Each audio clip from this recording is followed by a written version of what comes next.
Wabkena maduar bar tondi mabeng mararinti ranung nyan pete angkena do wari chugi maruri yor ku pari tondi endo kuragwang di kayuan madem o kaya dia da chenga jakar loe pawi kwai adenga bangan yam jolobi wajiri chuj wotong jang yang abu luar kurgudobior onpur endom di de Kijangi lo yang kejar keitik, malah ya korudui. Wadeu rupiah ngayin wong mai,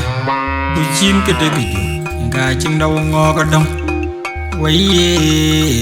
batawali apa zaman? Ani arbati kipedrin kinim, kurin kawadi, in kayuada aja, kongodai. Rin pied ke gorbe kajang paling di top, anu kacida penawa. Tingkin wo ping ni tiek de ayu nim tung de kilai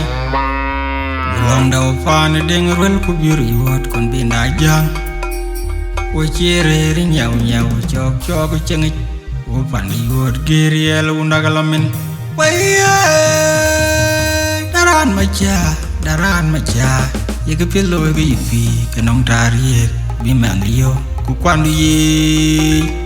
Mandaran miran mai kayeru rang kui tilwelerot ku katia ngawadia anje pandelo yut chokan bai palwal wiching na wut ketom nom mabe tonawa yang chane pira teri ane gaga yari ucheng kwa bin man ke tin ka kwai ke tijaya jorko ka chedu cheng dia ke koi wente ke koi ti kai ke chi tonga Kayalong berpil bagera lah magwarweng ichi dia yang ulina wiatin kayina wiar pio ke tichene dia